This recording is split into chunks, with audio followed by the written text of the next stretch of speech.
Anyone who knows me knows I like nothing better than wearing a plain t-shirt and shorts bought from my favorite clothing retailer in Peoria, Target. But more than that, they probably know me best for wearing a different one of my 100 plus baseball hats on any given day. That's right, folks. I'm a hat guy. And after a year of bugging Juicy to do work I could have handled on my own, he's made my day by blowing out our shop with 5 new hat styles. That's right, everyone. Good JuJu apparel is blowing up. With a variety of totally tubular lids and some pretty neat shirts as well, Good JuJu merch is guaranteed to make you look sharp, regardless of your square-ass betting. So check out the full line. Just head to goodjujubets.net and click on the merch shop. Good JuJu to your swag, everyone. Get that fit right. Boom, boom, boom, boom, boom.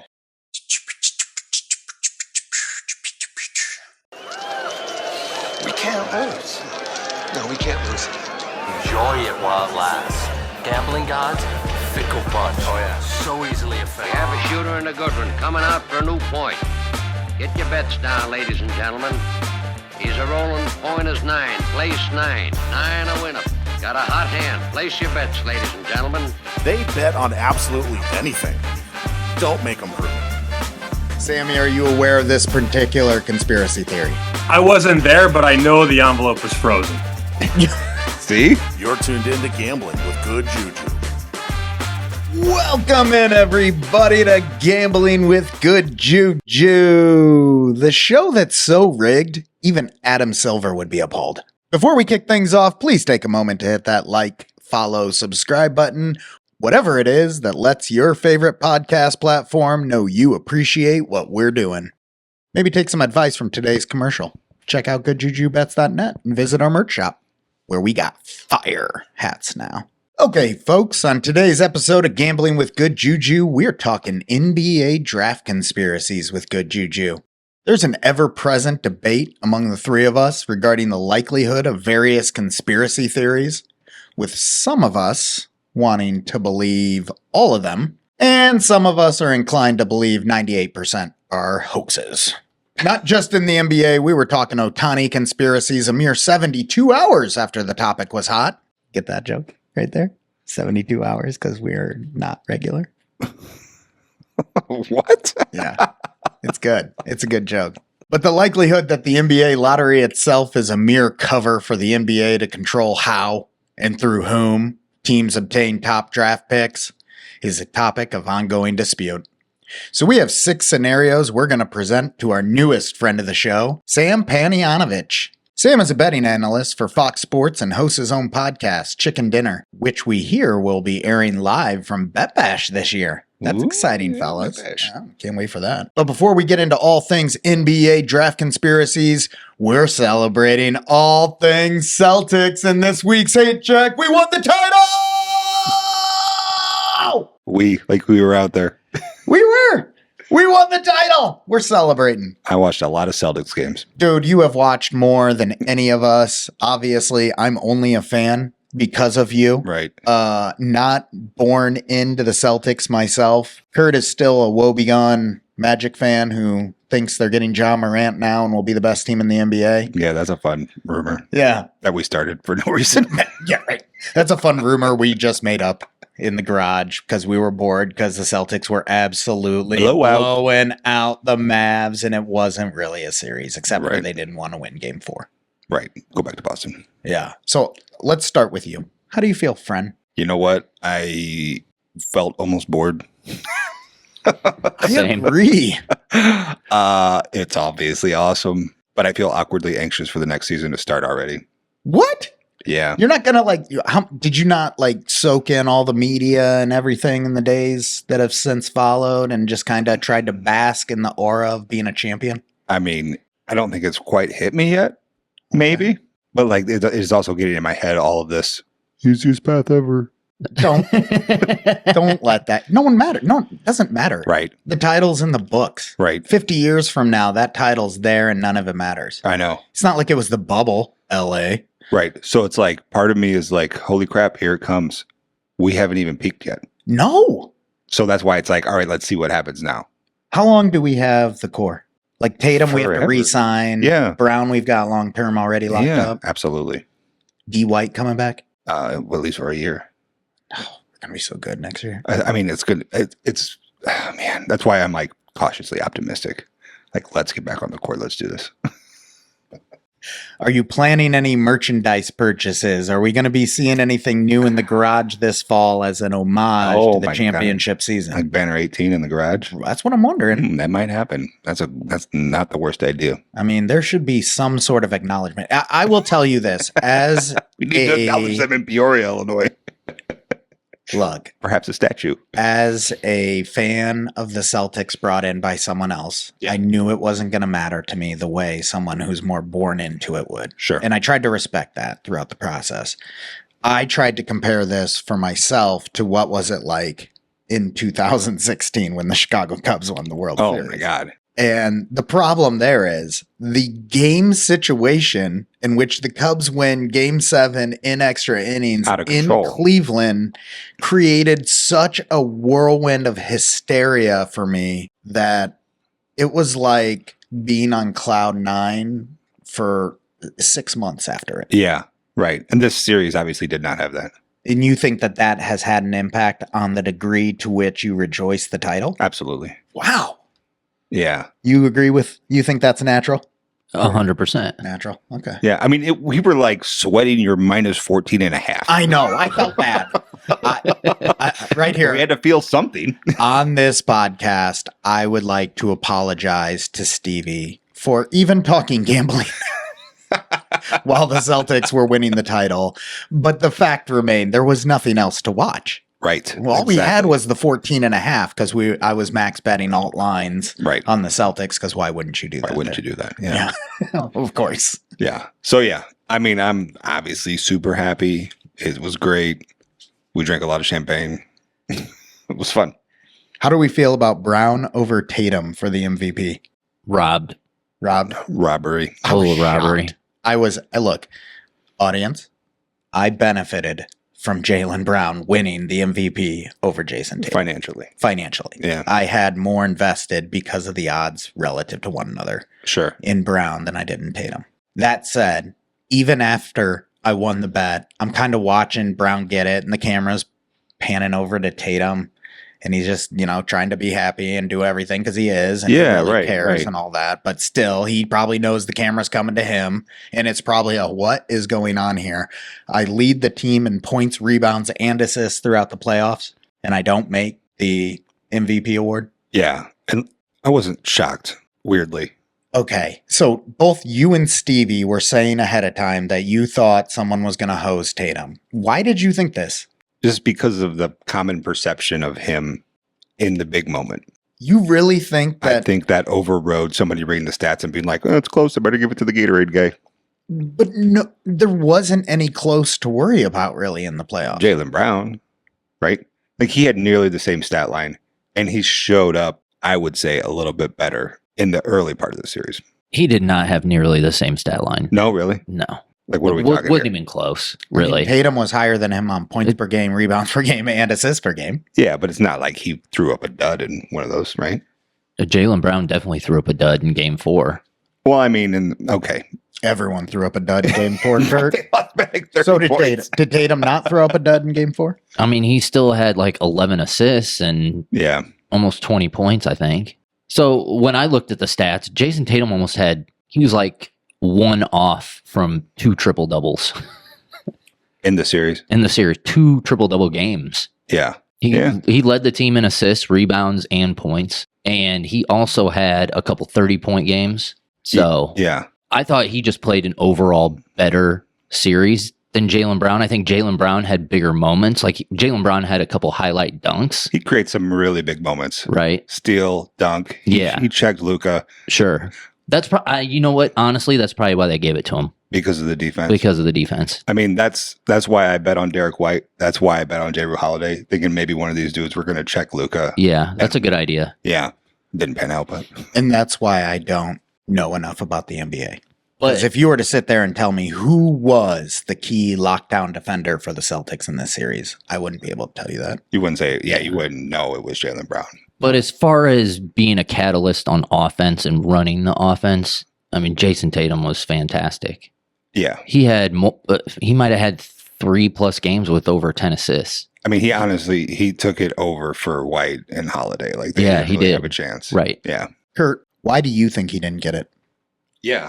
I'd love to know this. The Yeah. the defense. Oh, now because that of you the defense. now that you bring it Yeah. up. Yeah. I mean, it's not as well represented in the stat line, right? So we're not starting NBA draft conspiracies off with an NBA Finals MVP conspiracy? No. Oh, But- come on. But I will say this: I absolutely loved everything both these guys have said since, and I honestly didn't really think they messed with each other, but now I do. So now I think it's a done deal. Like, ship the dynasty. You didn't think they were tight? I really didn't. I think Tatum's got Deuce and Brown's doing whatever he's doing, and I thought it was just happenstance they were together. But now I'm like, okay, this is now their team. Put it to bed. They got a business together now. Yeah, absolutely. Like a real Yeah. business together now. Yeah. So Yeah. So there you go. So that's exciting. All right. So I'm just going to read a little resume here. Jolly St. Vic. 6-time All Defense, 2 times All Star, 2 times NBA champion. Obvious Hall of Famer. No. I know who you're talking about. Damn. If you didn't know and you just looked at blind numbers, is this enough information to tell you whether someone belongs in the Hall of Fame or not? Yeah. You think this is enough information right here? Yeah. So if you didn't know who we were talking about, you would say this is enough to say yes, they belong in the Hall of Fame? No, I would say no. Oh, you would say anyone who's 6-time All Defense, 2 times All Star, and a 2-time NBA champion, they're automatically not going to Not get in the qualified Hall of yet? Fame? Yeah. Not even qualified. Not even close. So it's obviously not the 2-time The 2-time champion. All Star is the one that, Is that the if they 2-time weren't champion? good enough to make Or it. the 2-time All Star? the 6-time all defensive is impressive, but Yeah. there's been plenty of those guys, right? Bruce Bowen, Yeah. right? That's not a great resume. So, okay. Fair enough. I do want to throw out there that Jack Black did give him the Tedacious D award yesterday. I think it'd be fair to tell the audience who we're talking about, boys. Oh, I thought it was obvious. It is to the three of us because we talk about Al Horford all the time. Oh my God. It's not Al It's not Horford. It's Holiday. It's Drew Holiday.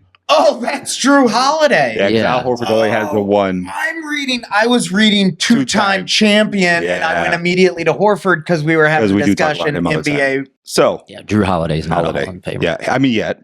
Like Maybe. most people think Tracy McGrady's not a Hall of Famer, and he was like 2-time MVP, scoring champion, Yeah, 30 wow. points a game. And he barely made it. All right. So, But then At- again, the bar keeps getting lower every year. right. Now, at 30 problems with a Z, give this guy your slack if you want. Am I crazy if I say he's had a better career than Kyrie? What's your take on that? My take is he's not had a better career than Kyrie. Really? Yeah. Yeah. If I haven't showcased you guys yet that I'm third chair on any NBA conversations Right. we have here, I think it's close. I would like to add in my thoughts on that topic. Yeah. Cool. Kyrie is far and away the superior talent in terms of NBA ability to do Yeah. things no one else can do. Kyrie's mental game is nowhere close to Right. Drew Holiday. Right. I think the only way Holiday's resume gets any better is if he breaks it off and makes his own team, because he's always going to be in the shadow of these great players he's been with. I agree. Who did he win his first title with? Giannis Antetokounmpo. Yeah. Yeah. Mhm. So he's like a superior role player, right? absolutely. Yeah. Okay. Not a But- Hall of Famer. Obviously an upgrade over Marcus Smart, because that went pretty well. Yeah. Now, Kyrie is going to make the Hall of Fame. Yeah. You think You so? think so? Yeah. He's got enough credentials already? I mean, by the end of his career, he will. We'll see. It does, and it doesn't help. And I think this thing that separates him and Drew Holiday is also, you talk about big moments. Kyrie's got the moment, right? Drew Holiday plays. This is the first year Kyrie's really committed to basketball in how many years? I don't know what that has to do with anything. Making the Hall of Fame when you go multiple years sitting out and not playing and doing those sorts of things, you don't think they take that into consideration when they evaluate your Hall of Fame criteria? You think Kyrie's sat out multiple years? I mean, He's sat out he is definitely a sat out lot. a lot. A lot. He sits all the time. Yeah. And for reasons he just decides not to play. You don't remember this extremely huge part of his career that's been an ongoing concern for him? No. Do you remember this part of his career? I do. Yeah. Okay, yeah, that was a real part of his career. All right, celebrate. Celtics win. Woo, woo, woo, woo, woo, woo. All right, let's get into this. I won 24 cents that night. Oh, I won $900 that Wow. I had a great night. 24 cents. NBA draft conspiracies with Good JuJu, fellas. We gotta go. All right. All right. NBA draft conspiracies. They are everywhere. Did the Bulls, with less than a 2% chance to win the lottery, really luck into Derrick Rose? I don't know, but it's interesting. We're going to break down 6 scenarios with our newest friend of the show, Sam Panayotovich, aka Sammy P. Fellas, before we cut to Sammy, you two have been giddy to cover this. Why? Well, I love a good conspiracy. I believe absolutely everything and nothing at the same time. And I do absolutely think they manipulate the results. And if they didn't, show me the ping pong balls. Well, you guys already know I have a tinfoil hat wrapped around my brain 24/7. So, Is this one you're all in on? Like draft conspiracies, you're like convinced. oh, absolutely. There's never been a more rigged sport in the history of mankind. Well, I don't know. There's some like weird soccer stuff going on in third world countries. but- Sure. How long did professional wrestling pretend to be real? Oh my gosh. Well, come on now. That's a cheapie. All right. Well, then we've got several topics we're going to get to with Sam. We're really looking forward to chat with him. Stick around for that, folks, and we'll be back to recap to see if we all still believe the same things we thought going in. Good JuJu your bets, everyone. Talk soon.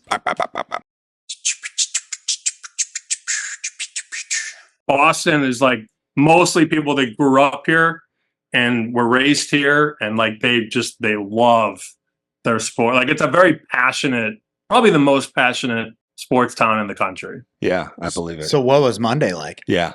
I was out. I didn't go to the game because I wasn't going to spend $1,500 to go into the building. But so the stadium holds what, 20,000?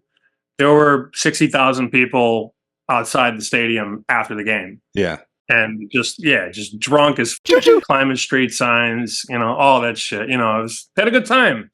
And it was their first championship in like 4 years. So they were, I think they've won like 15 since 2000. The Patriots had 6, Red Sox got 3 or 4, Celtics won 2. Yeah. If you were born in 2000, all you've known is a winner. That's a cakewalk.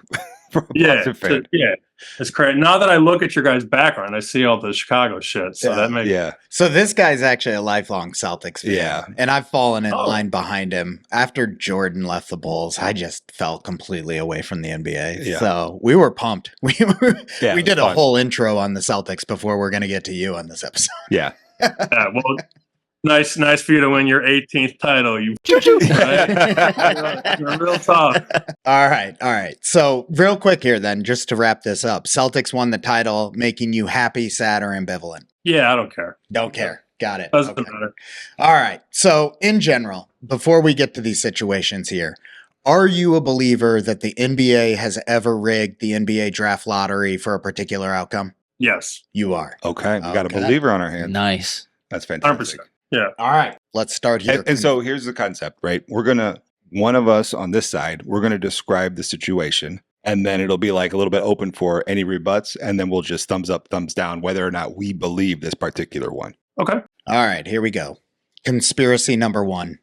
The 1985 NBA draft. Patrick Ewing gets sent to the Knicks with the number 1 overall pick. This is conspiratorial because Patrick Ewing attended Georgetown, was highly coveted across the league, and the Knicks, being in the premier market, was very coincidental. They did have the same odds as every other lottery team of being chosen.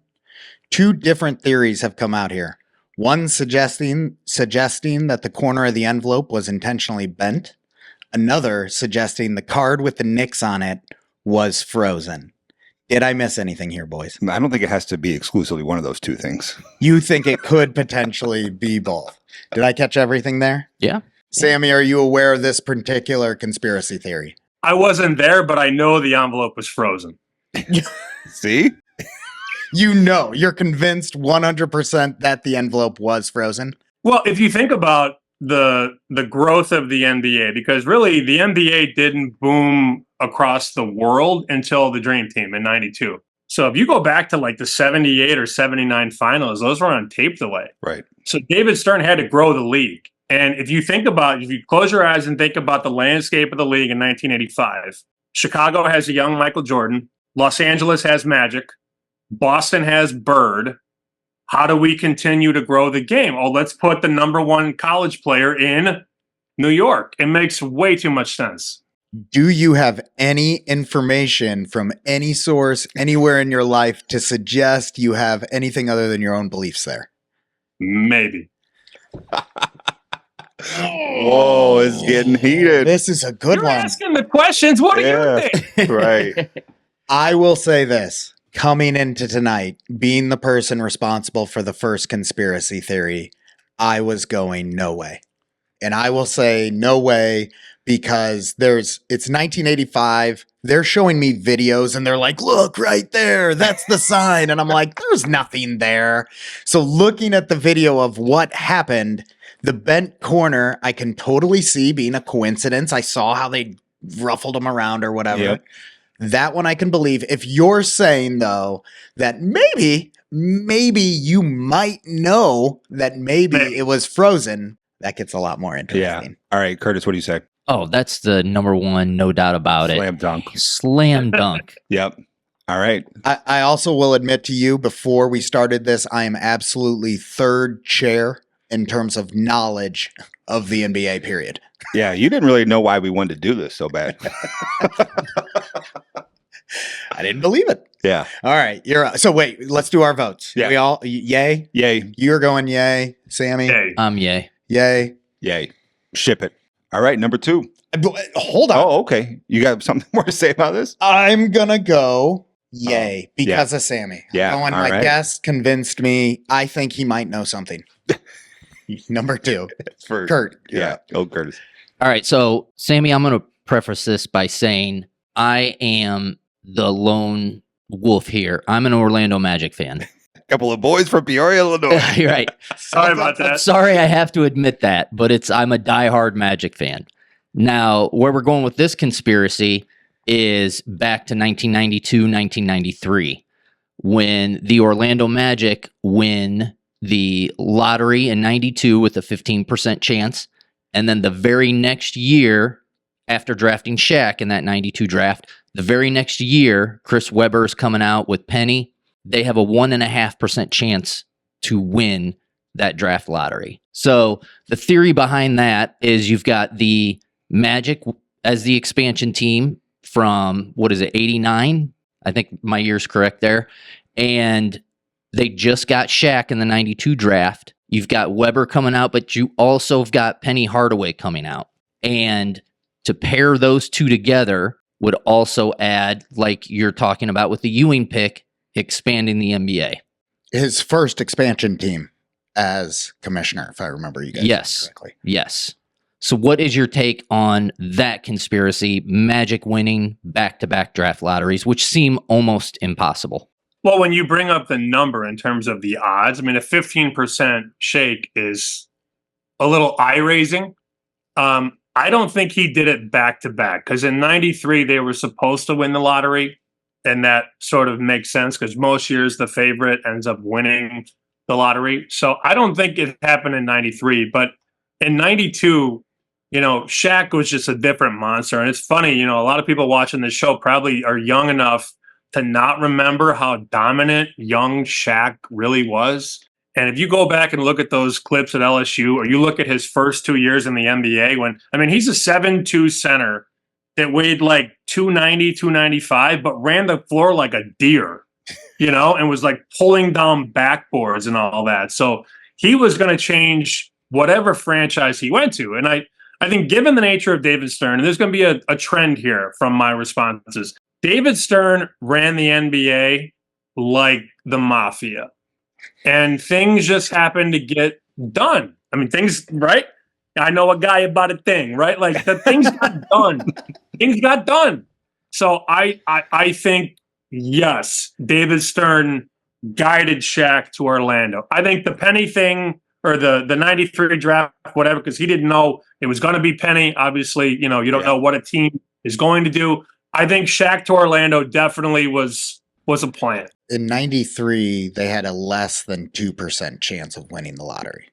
Oh, wait a minute. I'm sorry, I Yeah. misunderstood. Yeah. I thought they were in the 2% range. No. Oh, They had a so 1 it's clear. point. Yeah. It was clearly rigged. Ship Of course it's rigged then. Yes. No. Exactly. No. Not You're really. saying no? You guys haven't presented any real evidence to this one. Gosh, The mathematics. frozen envelope, he's at least going, maybe I got something there. Now he's saying, Stern's just directing him. He's trying to Directing just it. Okay. What do you think? You're just convinced by 1.5% and you can't believe it, correct? They needed to pair another star with Shaq. He was going to be the face of the NBA after Jordan. I mean, that was, in my opinion, that was the NBA's plan. Yeah. And he had his little phase there.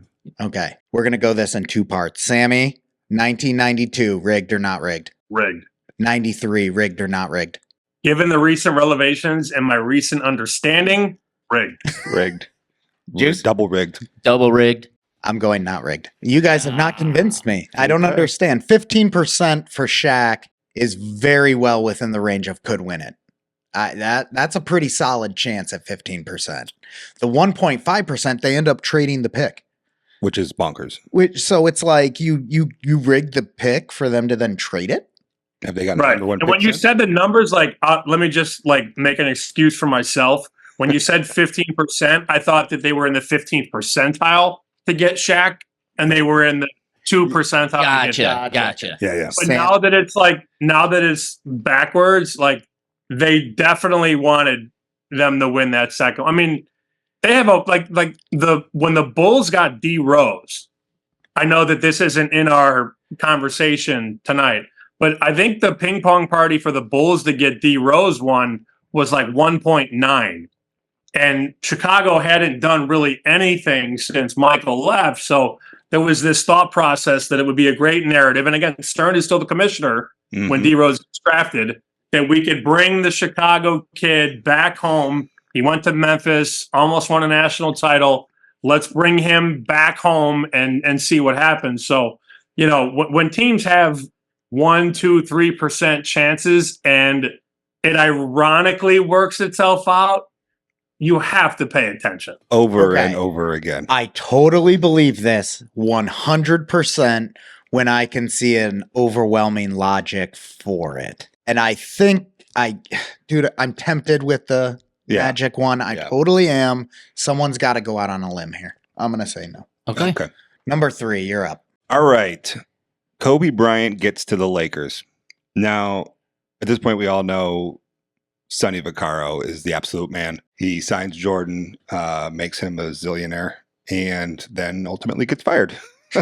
But he had signed Kobe to Adidas while he was still in high school.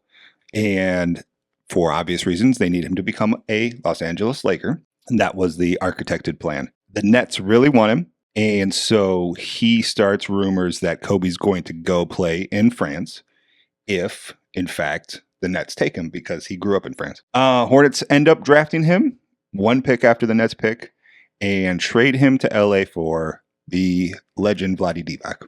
Vlade! Yes. So, and we had a little discussion about whether or not this constitutes a conspiracy theory because he basically came out and said he did this. However, what's the appetite for sneaker brands meddling in the draft? And do you believe that happens more than this instance? So did Kobe end up on the Lakers strictly because of Adidas? I think that's probably the question here, right? Fair. Yeah. What do you think, Sammy? I'm going to say no on this one. We didn't know. It's easy to talk about this now in 2024 and say, well, maybe this happened and that happened. But Kobe didn't even get drafted in the top 10. So it's different. The last 2 conversations we had were the number 1 pick. Right. Who's going to win the number 1 pick? This was, the Hornets took Kobe at 13. And, there were a lot of people that were high. Iverson went 1. Marcus Camby, who dominated at UMass, went 2. Sharif Abdul-Rahim went 3. Marbury 4. Ray Allen 5. Antoine Walker went 6. And those were all older cats in terms of like comparing them to Kobe. Kobe was like a guy who had a lot of potential, but we didn't know in 1996 what Kobe would be. So I'm going to sell this one. I don't think there was any funny business on Kobe. You don't think the Lakers potentially helped tank his stock by shutting down his workouts or whatever you were saying? Yeah. I don't know. I mean, like that happened. That's not a conspiracy though. That's business in sports. Like teams try and screw other teams over. But in terms of like when you guys emailed me to have this, episode, it was like, all right, was there like rigging going on? And I think it's a lot harder to rig Kobe to the Lakers than it is to get a guy to go to a certain city first overall. Number one. Yeah. All right. So you're going no. How about you guys? I'll go last. Go ahead. That is my favorite draft class of all time. So therefore. And I'm gonna go no. Yeah. I'm an easy no. Easy no. Let's give it a sweep. I'm giving it a no. Yeah. I have to be convinced of a yes. If you're not picking up. I love this story. I hope it's true. I also don't really want the sneaker brands like deciding who goes where. That kind of rubs me the wrong way. But indifferent to whether or not it's a conspiracy. They're extremely powerful players, as we discussed on the latest episode of Gambling with Good JuJu featuring Guy Lawson. Shout out Check last it out, episode. Folks. Conspiracy number 4. Cleveland Cavaliers get number 1 pick for LeBron, then get number 1 pick 3 times in a 4-year period when LeBron leaves and then returns to Cleveland. Okay. No need to go too deep here. LeBron James was drafted in 2003 out of Akron, Ohio, by the Cleveland Cavaliers. They were tied with the Nuggets with the best odds to win the lottery that year at 22%. Then, in 2011, after LeBron announces his decision to leave Cleveland for South Beach, they land the number 1 overall pick with a 2.8% chance. In 2013, they win the lottery again with a 15.6% chance. Then in 2014, they unbelievably won the lottery again when LeBron returns to the Cavs, despite only having a 1.7% chance of winning the lottery. Fellas, which of any of these drafts were rigged, in your opinion? We're going to start, Sammy, let's start in 2003. Was LeBron James directed to the Cleveland Cavaliers? Yeah, I think so. I mean, again, sort of playing into the whole conversation we just had about D Rose going back to Chicago, this was a slam dunk. Cleveland hadn't ever won a championship. And in fact, I think before the Cavs won in 2016 or 17, I forget which year it was, but they hadn't won a championship since 1945. So there was this appetite to see Cleveland sort of do well. And you have the kid from Akron right outside of Cleveland. That felt like it was sort of manufactured to get him to stay home because he goes to Denver. I love Denver. I've been to Denver, but there's a lot of weed in Denver. And I don't think the appetite for basketball excellency is as high as it is in Cleveland. So I think that was a very acceptable result to get LeBron to stay back in Ohio. And there was also, correct me if I'm wrong, but there was also a slight chance because Memphis had a trade with Detroit for their unprotected first round pick. Memphis had a chance to slide into that number 1, but if it didn't go number 1, it got converted to Detroit. And that's how Detroit ended up with Darko at number 2. Wow. So he could have gone to Memphis, Denver, or Cleveland there. That does add a little layer for me of a third team in the equation. You got any thoughts on this? I think this was absolutely foul play. And the Celtics guy would say that, wouldn't he? Yes, he would. Yeah. Luck. And, Sammy, real quick, where are you on LeBron coming back to Cleveland and them getting the number 1 pick with the 1.7% chance?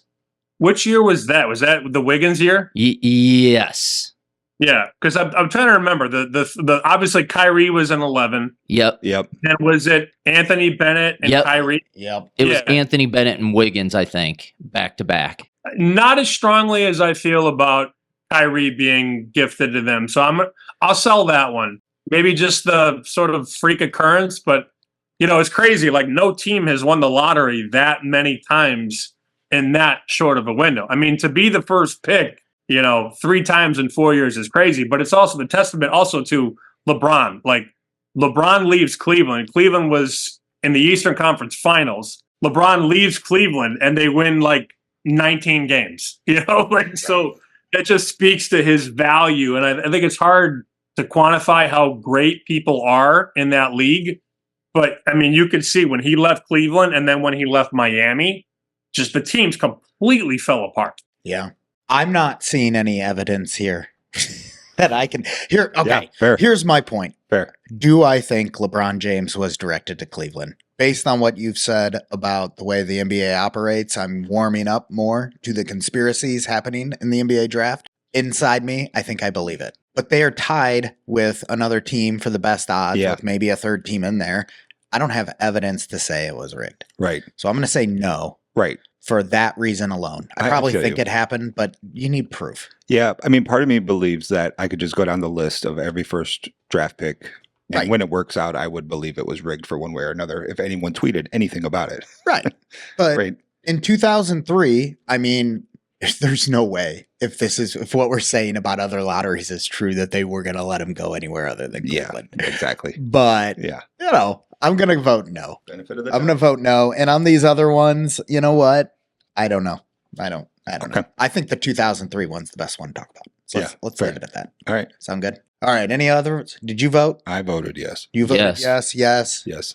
But you're voting yes on 2003? All right. So LeBron, yes. Kyrie, questionable. The other two, I don't think there's anything. I'm on an island with LeBron, and I'm faking that island, I feel like. Okay, go conspiracy number 5. You got 2 left. Kurt's got this. We're going to talk about the draft that the Cavs didn't win. Yeah, this was the draft the Cavs didn't win, and this is probably my favorite of all these conspiracies because this is really the NBA being at its shadiest outside of the Ewing deal, in my opinion. So we're don't set me up for an answer. You're setting me up right now. You're leading the witness. Yeah. So we're going to 2012. We've got the New Orleans Pelicans getting the number 1 pick immediately after the NBA sells the team. So remember back in that time, the NBA owns the New Orleans Pelicans. The previous owner's sale falls through, and the owner couldn't operate the team. So the NBA takes over, but after selling the team to Tom Benson, they receive the number 1 overall pick and the rights to draft Anthony Davis, the future superstar, a transformative player for a franchise. So in that draft, they had a 14% chance, the third best odds of winning the number 1 overall pick. David Stern sweetening the pot for new ownership, or is this just a case of good luck and awkward timing? So you led me quite a bit there. I'm going to say no. It just, I mean, they had a 14% chance. So if I understand my percentages correctly at this point in the episode, feels like they had a pretty good chance to get him. I'm going to sell. I think that was just the way it went. Juice. I'm buying this. All right. I'm going to go because unlike you and being the pessimist or being the one who doesn't believe these, I'm totally in on this one. This is the one you want to hand out? This has insider trading all over it. Yeah. You didn't believe Patrick Ewing? You believe everyone? This is their team, and they get to pick the draft order, and they're trying to get rid of it. Oh, love it. If they didn't put this in the deal to Tom Benson to sell the team to him, then they are fools for all the other draft lotteries that they've rigged. This is the one where the NBA themselves has an investment. It definitely. I didn't see that coming. I didn't see that one coming out of you. What did I convince you at all? I believe it now. That's how, like, you don't believe anything, and you believe that. So, like, I think I have to flip. I don't understand why the NBA would rig all these other moves when they have such a clear one right here. That's them. They have the team. You made it sound like you were putting an offer on a house and like being like, hey, don't forget to include the window treatments. Yeah, right. Like, hey, Tom, by the way, if you purchase the team, you get the number 1 pick. Like, that just seems like an obvious if they're going to rig anything.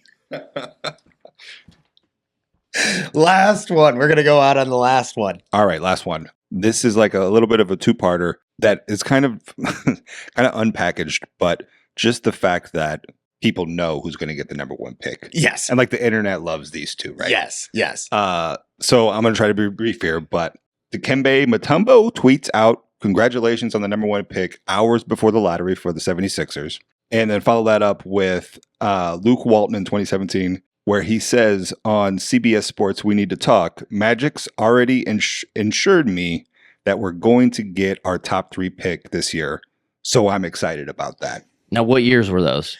2017 was Luke Walton. The Mutombo one was 2016, the year Back-to-back before. years. They took Ben Simmons that year. Yeah, the GOAT. All right. So do you think those tweets were made by people who already knew the answers to the equation? So this one's interesting. I don't think there was any funny business going on. I just feel like the information got out ahead of time. So I'm going to say no. I don't think there was anything shady. I mean, the Sixers were awful. You remember that like middle 2000s era? They were terrible at basketball. So they probably should have picked number one. And I think it throws a little shade on the lottery in general. You're right. Because we all turn on the TV at 7 Eastern or 8 Eastern and watch the lottery. I think the results, I don't think they were predetermined. So I'm going to say no shady business here. It's just they had the lottery and it was already I don't think there was anything crazy going on here. A long way of me saying that. So are you saying the actual lottery draw itself is something that's conducted earlier, and then that's basically just an announcement ceremony that takes place on TV? If you remember, 20 years ago, they used to do the lottery live. They used to basically you would see the ping pong balls or the envelopes or whatever. But then in the last 20 or 15 years, it's just a reveal process. Yeah. Okay. Right. So it's not in 85, Stern reaches in, grabs that frozen envelope, and we think it's determined at that point. But correct me if I'm wrong, the last 15 or 20 years, we don't see the sausage being made. We just get the results. So yeah.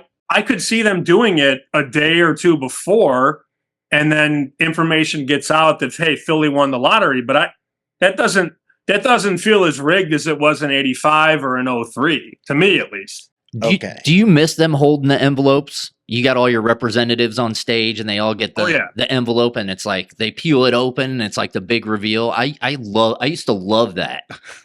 Yeah, well, 85, Stern reached into a drum and there were 14 envelopes, and he's like, the New York, so that felt a lot more random, even though it was rigged, as I said earlier. Maybe. We don't see any of that anymore, right? I mean, I don't look. I'm gonna die on the sword here. I don't think I've watched the draft lottery in a long time, but from what I can remember, the last one I watched, we didn't see everything play out. We just basically they just revealed the teams. They just said a couple names. Yeah. Yeah, we didn't see ping pong balls or envelopes being dragged out of a drum. Yeah.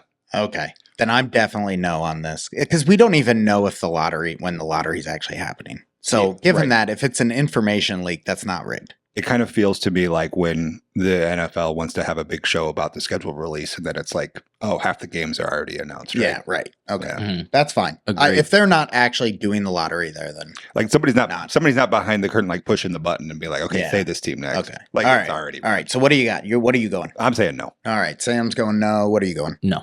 Okay. All right. So were there any others that we missed, or any that you were thinking off the top of your head we might have brought up? The Derrick Rose thing, just so you know, that was our number 7 and it was our intro. So that did get referenced. That's the one I feel like that one makes the most sense in terms of revitalizing a dormant city. And you guys are doing a show in front of a bunch of, there's a Bears flag and a Bulls pennant. That was it felt, Michael left in 98. Jerry Krause ruined the whole thing. He told Phil he wasn't coming back, so they lost Michael. They traded Scotty. Phil didn't come back. Rodman went off into the abyss. And it felt from 98 to 08, when Derek went first, that was, a 10-year window where one of their biggest markets wasn't really thriving. I mean, remember when Krause decided, like, I'm going to get rid of everybody and I'm going to take 2 7-footers, and he took Tyson Chandler and Eddie Curry, and that didn't work out. So it sort of felt like a lifetime achievement award. The Bulls have been really good for our brand. The Bulls dominated the 90s. Let's give them a taste. And again, like, 03, LeBron, stay in Ohio. 08, D-Rose, stay in Chicago. It just felt like it made so much sense because Michael Beasley to the Bulls doesn't resonate like D-Rose to the Bulls does. Totally agree. I believe this one too. Totally. Yeah. Yeah. The odds on that pick were also super low. It was like 2%. 1.8, 1.8 or 1.9. Yeah. That's crazy. Super low. So I do believe that one. Yeah. Maybe But you get this track record together. You want to believe all of them. though. Right. That's the thing. That's is the now problem. you guys have said yes to enough of them that make me just go, well, are any of them fair? Is there a lottery? Do you, Sam? I got one question for you that's promoting do I. for you here. But do you think that there's even a lottery? That there even is a real lottery process, or that they just do what they want? Some years there is, some years there isn't. Good answer. That's a good answer. So I know we've talked draft conspiracies all night, but you being the most knowledgeable about the NBA here, do you have a favorite NBA conspiracy story or just a great NBA story in general that sticks out to you as just being an integral part of the league itself and just what it represents and what it's all about and its shady dealings? So this isn't league related. It's more team related. I go back to the 2012 NBA Finals when Oklahoma City, remember, Oklahoma City was Seattle forever.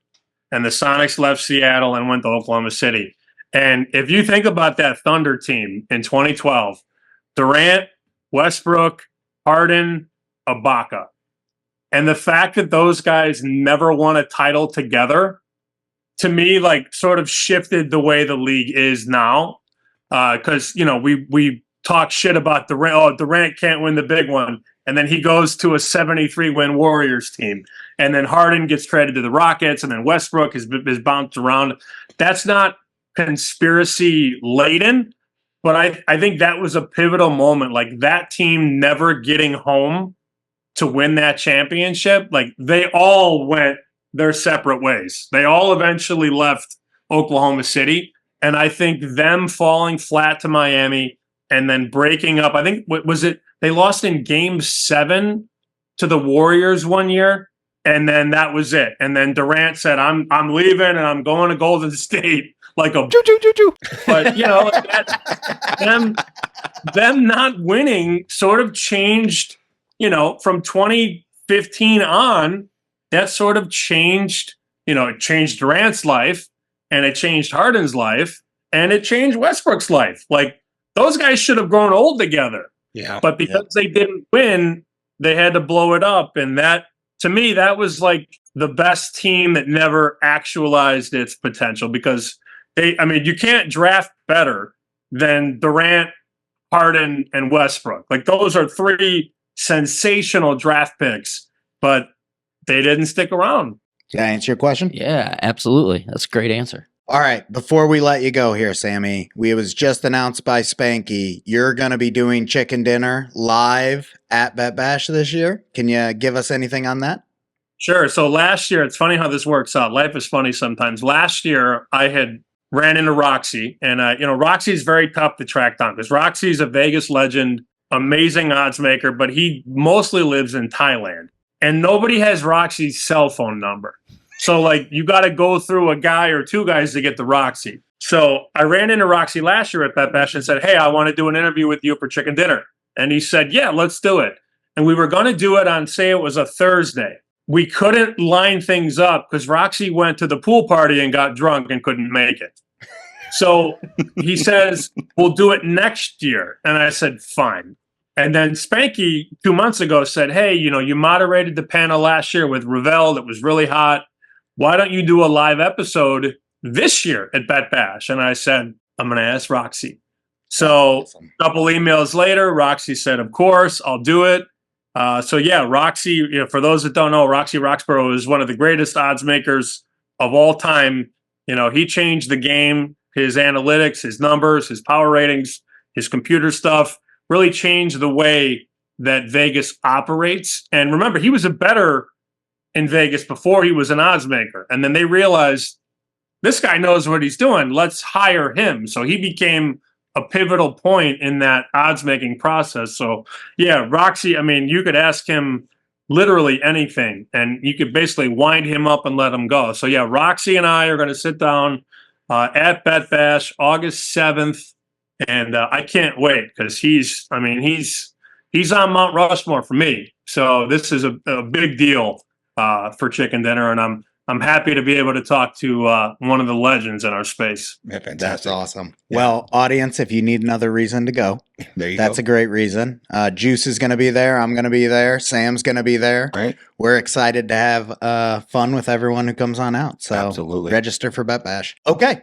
That's going to do it here. Sam, thank you so much. This was a ton of fun. I really appreciate you coming on and having a blast with us. You can find Sam on the Twitters at SP Shoot. You can find his podcast, Chicken Dinner, wherever you find podcasts. And all his great content is also found on Fox Sports. Sam, thank you so much for taking the time to talk with us today. Thank you, guys. Cheers. And we will be putting them down. Can't wait for it. Awesome. We'll Have a see good you one, out there, Sam. bud. See ya. Thanks. All right, folks. Thanks once again to Sammy P for joining us. I don't know about the rest of these fellas, but I'm going to go on record and say I didn't see enough evidence for some of these. But that I'm definitely convinced the NBA is willing to rig things. And the most convinced I am was based solely on Sammy P's maybe. When I asked him if he knew that the envelope was frozen in 1985. All you needed was a maybe, huh? All I needed was a maybe, and that's going to do it. So I don't know about all of them, but we're going to leave it there. Thank you once again to Sammy P for joining us. Everyone, good juju to your bets, and we'll talk again in 2 weeks with Juiced Bets Discord. Oh, is that right? That's who it is. Yeah, I don't fantastic. know who we're meeting. Yeah. We don't have a response We'll yet. put that in then. We'll be back again in 2 weeks talking about nerdy stuff and sports gambling. That'll do it for us, folks. Have a great rest of your week. Good juju. Bye.